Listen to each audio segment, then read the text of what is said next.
Welcome to Making Peace Visible. I'm your host, Jamil Simon. Our main focus on this show is the intersection of journalism and peace building. Why? Because journalists have a major impact on public perceptions. They educate us about the world. But for most of us, entertainment makes just as much, if not more, of our media diet. Scripted storytelling, with its ability to get up close and personal with human emotions and struggles, also has a powerful influence on our perceptions. And with news outlets increasingly politically siloed, you could argue that Hollywood has a better chance of changing minds than journalists do. For example, The Cleaning Lady is a dramatic series on the Fox network. The main character is a Cambodian doctor who moves to the U.S. with her son for his critical medical treatment. I'm taking a look to the clinic. You march in there and you talk to the wrong person, you're screwed. The visa for your bone marrow transplant. It's expired. I was a doctor in one of the busiest medical centers in Manila. I'm afraid we can't help you. Can you really turn away a 5-year-old boy? After their visas expire, she takes an under-the-table job as a cleaning lady and has a run-in with organized crime. Researchers at the University of California, Annenberg, surveyed over 500 Americans who regularly watched The Cleaning Lady. Politically, the group was about one-third liberal, one-third conservative, and one-third moderate. Over half said watching the TV drama increased their understanding of immigrant experiences, and that it increased their understanding of the sacrifices people make to emigrate. My guest today is Kate Folb, director of the Center for Hollywood Health and Society. HHS is part of the Lear Center at USC Annenberg. It provides expert guidance for screenwriters, producers, and actors about issues from HIV to immigration to gun violence. They also have a project on the threat of nuclear war and another on the impact of military expenditures on our lives and well-being. Like us, Kate and her colleagues at HHS are working to elevate narratives about heroes without guns and nonviolent solutions to conflict like diplomacy. Kate, welcome to Making Peace Visible. Thanks so much for joining us today. Maybe you can start with a little background on Hollywood Health and Society. Sure. Hollywood Health and Society, or as you accurately called it, HHS, is a program of the USC Annenberg Norman Lear Center. We are part of the University of Southern California's Annenberg School for Communication and Journalism, and we are a nonprofit that studies and helps shape the impact that entertainment media have on audiences. We do the outreach to entertainment creatives, content creators, writers, producers, executive producers, and networks and studios to help ensure accuracy around their depictions of anything to do with health, medicine, science, safety, pro-social topics, policy. We look to encourage them, inspire them, and help inform those topics when they are being depicted on TV or on screen, because audiences learn and actually shift attitudes and behaviors based on what they see on their favorite TV shows or in their favorite movies. And it has had an impact. I mean, when I look at your website, the stats are pretty impressive. Yeah, it always blows my mind because we have lots of anecdotal data, which I find just as interesting, and then also, of course, empirical data that we have collected through our research program to look at how audiences are affected. And we often see that people learn about and even take actions in their own lives based on what they saw in their favorite show. For example, there was a show on ABC called How to Get Away with Murder, and it was a very popular show by Shonda Rhimes, starring Viola Davis. The show basically covers a group of law students, and in the first season, they dealt with a gay couple that wanted to take their relationship to the next level, so to speak, but one of them insisted that they get tested for HIV before they do so. And one guy in the couple was kind of a player. He'd been around a bit. He'd had many, many partners. And so he was very nervous about getting tested. And Anyway, it's kind of a funny scene where he goes and gets tested, and there's lots of information provided in the scenes where they go to the clinic to get their tests. The show had a very robust social media platform, and we were part of that social media as well, providing additional resources and information. That's great. Deep involvement. Yes. Someone tweeted or posted in the social media that they had watched the episode where these guys were getting tested, and it was very nerve-wracking. And it reminded me that I needed to get tested. And so I went to the clinic the following morning, and I happened to tell the nurse that I was inspired to come by the show. And she said, "You're the fifth guy this morning, and we've only been open an hour." Wow. Well, that's powerful, and it's also very clear. HHS did a study a few years back in collaboration with a group called Everytown about guns on TV. Gun violence is at a crisis level in the United States. Over 42,000 people were killed by guns in this country in 2023 alone. Suicides make up over half of gun deaths. And despite what we see on the news, only a small percentage are the results of mass shootings, and most child victims of homicide die in their homes. Based on your study, how closely do depictions of guns in popular TV match the realities of gun violence? Oh, well, that's a big question. And as you said, I mean, gun violence is actually the number one killer of children in this country. And it's not from school shootings. It's from guns in the home that are not stored safely, that children get their hands on and accidents happen. So we've been working with Brady as well as Everytown and other groups that are concerned with gun violence. And we developed a booklet with guidelines for entertainment content creators to refer to when facing depictions of guns and gun violence on their shows. We know right now we're not going to get guns off of American television. It's not going to happen yet.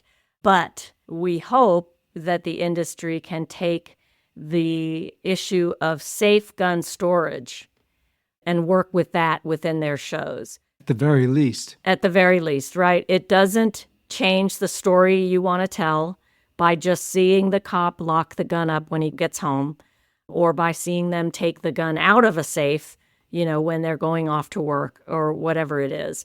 So we're hoping that we can help normalize safe gun storage in the home, because from our research, we know that audiences' behaviors can change by what they see on TV. And if we can normalize that this is what every normal person does, they lock their gun up as soon as they get home, we hopefully can save some kids' lives by the adults that are watching these shows will be inspired to do the same at home.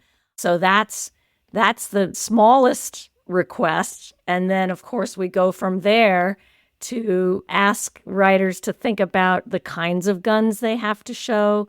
How militarized do the police have to actually be on their show? And we can go from there. But we're hoping as a beginning, we'll see some more depictions of safe gun storage. That would be huge. It's a relatively small thing, but it could have a big impact. Big impact. I'm so old, I remember, the seatbelt campaign. And all we asked, or we, those of us in this world, asked of the industry was just when you show somebody getting in a car, show them putting on their seatbelt. You don't have to change any dialogue. You don't have to do anything. You don't have to do a very special episode about the importance of seatbelts. All we have to do is see people using them. And now, of course, we all get in our cars and we all put on our seatbelts. There was a time when that wasn't true.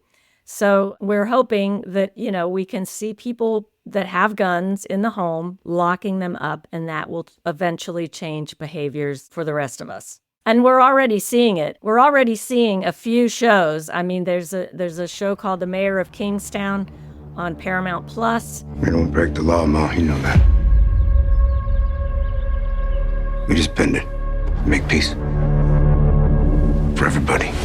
That's kind of a shoot-'em-up gun cop show, sort of the corrupt cops. But they did show him locking his gun up at home. And there have been a few others that we've seen taking guns out of the safe or putting them in the safe. And so we're hoping that we'll see lots more of that. Well, you also looked at whether TV shows perpetuated the myth of the good guy with the gun versus the bad guy with the gun. What did you find there? We've done some research about how problems tend to get solved often by the good guy, usually a white guy, with the gun. The problem that we've seen in terms of shows that deal with guns and violence and international relations and war and, all of those sorts of things is that usually some good guy with a gun that, solves the problem, kills all the zombies, right, or, comes up with the solution or kills all the Nazis or whatever it happens to be. And that guns and violence tend to be folded into problem solving. And we want to challenge that. We want to challenge that at all levels. In a sense, that brings me to thinking about heroes without guns. Something people in the peace-building field like to say is that you don't have to carry a gun to be a hero. I mean, one of my heroes without a gun is Bill Urey, who we interviewed recently. Bill has been involved in many peace efforts around the world, and the stories he tells are compelling. Kate, who are some of your favorite heroes without guns, real or fictional? Yeah, there are many. In terms of fictional, we highlighted a film a few years ago. We did a panel in New York at the Writers Guild in New York, and it was focused on depictions of nuclear weapons in film and television. But the conversation evolved into beyond nukes to, this greater thing of the good guy with the gun, or why are guns the solution to everything? Why is violence the solution? And one of our experts on the panel identified a film that he felt was an example of how to show problem solving in a different way, coming up with solutions. And that was the film Arrival. It's a sci-fi film where these aliens come to Earth and they land in several places around the Earth. And the story focuses on a woman who's a linguist, and they challenge her to learn how to communicate. We need to make sure that they understand the difference between a weapon and a tool. Language is messy, and sometimes one can be both. So, first of all, the premise of the film is about how do we communicate, not how do we kill each other, or conquer each other. And the other piece about it was that she was working with the Japanese linguists and the South American linguists. It's not just her, the sole American linguist, who solves the problem, but rather she works collectively with the linguists around the world to come up with a way to communicate with these aliens. This film was brought up in this panel as an example of how you can make a suspenseful, interesting sci-fi movie that doesn't involve violence and involves collective problem solving. The show The Diplomat on Netflix has been another great example of a very suspenseful, very entertaining show that is about diplomacy and not about war. I'm delighted to know that it has more seasons coming because it can really do a great job of sort of illustrating how a story can still be very intriguing and very suspenseful and very entertaining without guns and war.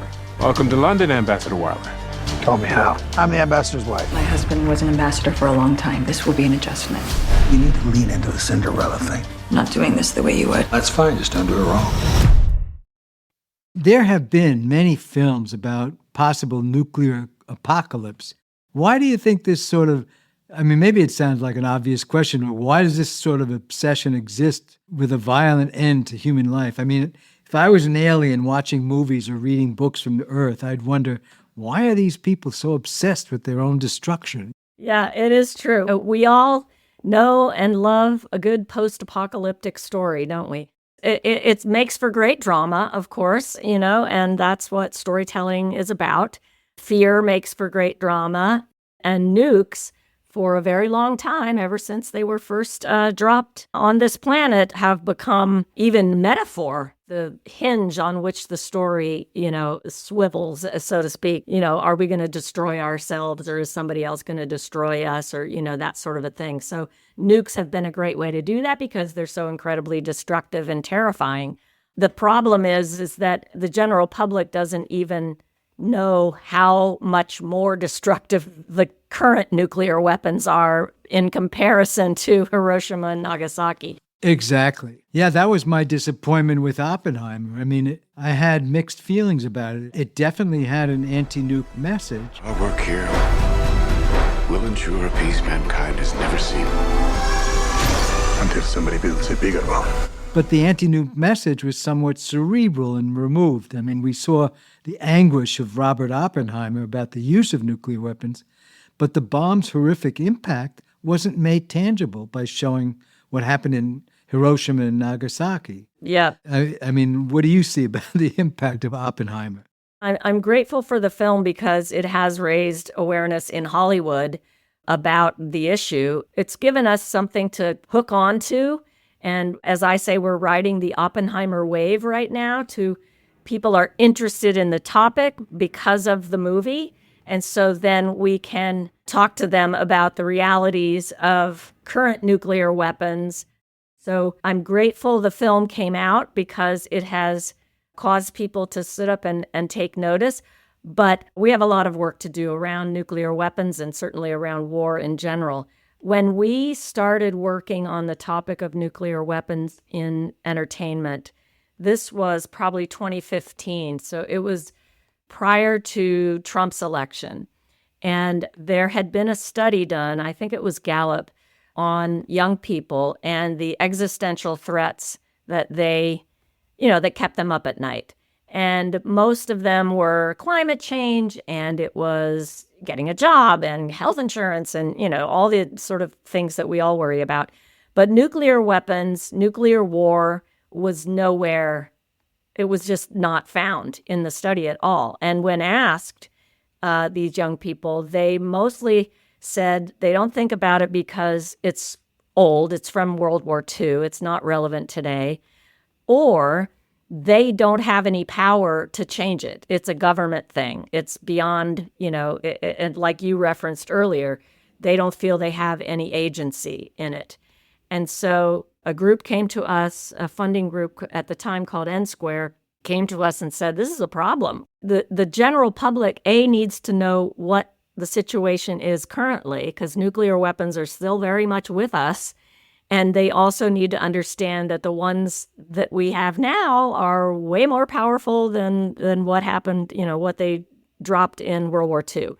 So we began, I don't like to call them campaigns, but an effort to first inform writers on the realities of this issue. And just like guns, it's kind of like, if you have a nuclear weapon in your country, you're more likely to use it. Yeah, well, you're more likely to use it, and you're also more likely to have an accident that could kill millions of your citizens.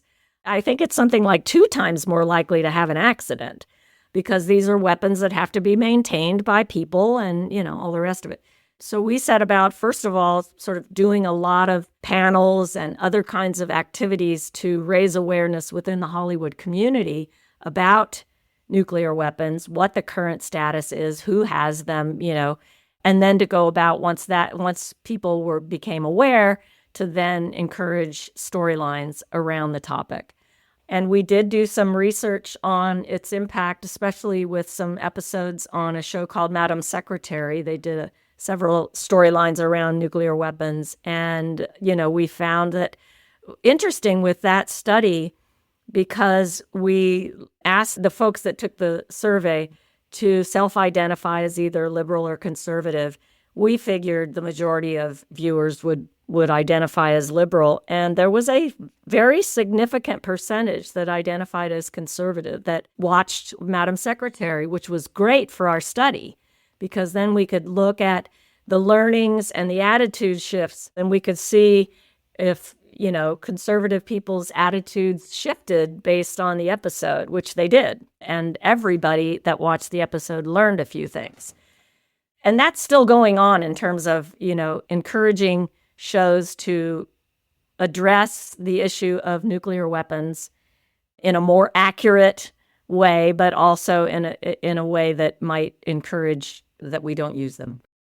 Yes, absolutely. When you look at this whole sphere of defense spending, I've always been baffled by the American public's passivity when it comes to our gargantuan defense budget that crowds out expenditures on health, education, infrastructure, all the things that Americans need. And you collaborated recently, HHS collaborated recently with the Quincy Institute to develop some information to inform the public about these massive and often hidden costs of war.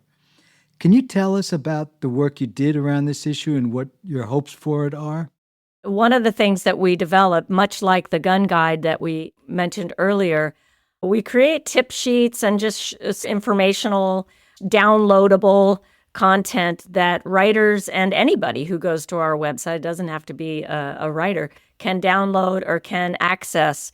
One thing that we wanted to do from the get-go with Quincy was address this issue of the cost of war, because, again, we see it so often in entertainment. And it's just like with the guns. Oh, yeah, we'll just go and, go and engage into war. But to understand the cost of doing that and how much money of our tax dollars is put into the military-industrial complex, into the Pentagon's budget, because you're right, people don't understand. They just hear these numbers, but they feel they have no agency in it. Exactly. And so that's something that we encourage popular media creators to think about when they're writing these stories about the issue, that it's not just the insiders in Washington, that get to make these decisions, that there's a general public out there that does have a say, that should be able to execute some of their own agency as well in these topics. But we made a short YouTube series called Getting Bombed, and you can find it on YouTube, where it was sort of a combination of comedians in cars getting coffee that Jerry Seinfeld did, and drunk history, if some of the people out there listening know that show. So what it was we had a comedian host down in a bomb shelter, and he had a guest expert on nuclear weapons or nuclear policy come and speak with him while they drank. And and then we illustrated the stories with animation and so forth. We all know life's relatable problems. Running into your ex in a grocery store, your favorite brunch place being out of avocado, the threat of nuclear war wiping out all of humanity. Over the next few weeks, we're going to be talking about that third one. I've gathered nuclear experts here in my friend Jeff's doomsday bunker. We find out the nuclear war might be a little more relatable than we thought. This is Getting Bombed. How many nuclear weapons do we have? Under the latest treaty, like 1,550 that are actually deployed. You can't just split Indiana. We all have a say. And it's our tax dollars that are building these things. And the other thing that I find hopeful in terms of TV storytelling and entertainment storytelling, for all the strife that streaming and the internet has brought to people, it also has brought content and entertainment from around the world to American audiences and vice versa. American entertainment has been sent around the world for decades, but now the opposite is true. And American audiences are watching a lot of international content. And so American audiences are starting, hopefully, to have a more global perspective. There was a time, and I've been in this business a long time, where you couldn't pitch a show to a studio that took place somewhere other than the United States. Be a non-starter. They would have no interest in it at all. And that's not the case anymore. And so I think, with the advent of streaming and all these other platforms and all this other content out there, audiences are learning about other parts of the world. So I'm hopeful that with all this additional content and all these platforms and content coming from other countries and other perspectives, that maybe American audiences will start to see that the whole world is not the United States and we don't control everything. And we need to be a good neighbor and a good partner on this planet. HHS ran a screenwriting contest where you asked for TV pilots set in the near future in a more peaceful world. And can you tell us a bit about that contest and some of the top submissions? And will any of them be turned into shows? Oh, well, I hope so. I absolutely hope so. Yes, and this sort of came out of these conversations that we had about why are we always seeing the future in a post-apocalyptic world. Almost every show or movie that you see that takes place in the future, the world is like a burnt-up hellscape. And Right. It's this post-apocalyptic life. We've all seen it for decades. And with the research that we know that we've collected on how audiences are impacted by what they see on television and in movies, we wonder how difficult it must be for people to imagine a greener, more peaceful future. Just like we were talking about it, people saying, oh, there's always going to be war. Well, have we ever shown them some other possibilities?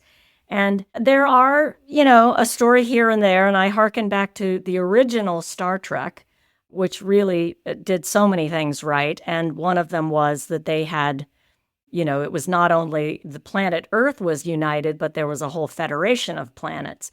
But what we thought was, people can't imagine a future that's not post-apocalyptic because we've hardly offered that to them. And so we decided we wanted to challenge writers, again, who in my mind are the most creative people on the planet, these Hollywood writers, to develop a pilot for a show that takes place in the near future. So it had to be 2045 to 2100, something like that. So near future, that was set in a more peaceful, just, and greener world. But they couldn't just make up the world. They had to tell us, how did we get from 2024 to 2045 or whenever their show takes place? How did we get there? So what policies were put in place? And we also counseled them to not make it be a nuclear war, and then we all learned our lesson. So it had to be what policies, what developments happened, what did people do to change the way the world was then in 2045? So yeah, we had close to 100 entries, and we made a nice hefty financial prize so that there was incentive to do so. But we identified 5 fellows or 5 finalists who we then gave a little prize money to, and then paired them with a working TV showrunner, executive producer, to counsel them, to help them develop the script further, to think through some of the concepts. And then those 5 competed for the grand prize. The woman who won the grand prize, right around the time that she won the prize from us, she got a working deal with Warner Brothers. So I'm like, okay, go make this show now. So, but the main reason was, and again, like I said, we had somewhere between 80 and 100 entries. So these were writers that we were prompting to think about these things. So even if their script didn't win, They were inspired by the question. yeah, I hope that they've started to think about, how can I portray the future in a different way?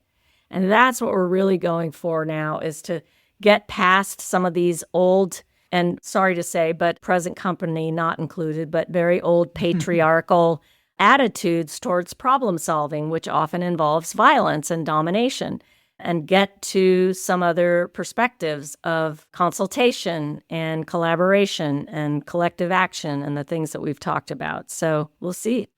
We'll see. This is the kind of work that needs to be done. That also brings me to the fact that, we need diversity in the writers' rooms. Because if the writers are all men, and usually white men, and Hollywood has been that way for decades, it's changing now.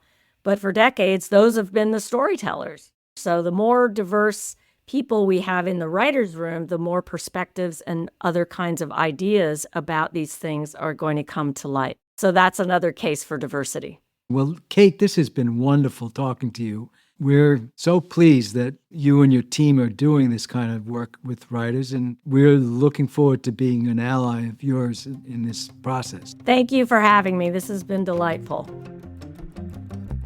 You can learn more about Hollywood Health and Society at hollywoodhealthandsociety.org. For a list of shows and films we discussed in this episode, check the show notes. Making Peace Visible is produced and edited by Andrea Maraskin, with help from Faith McClure.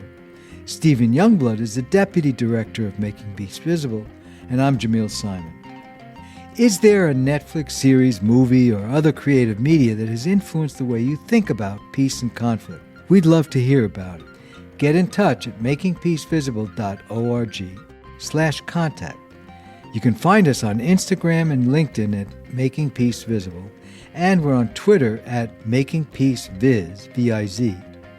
Thanks so much for listening, and talk soon.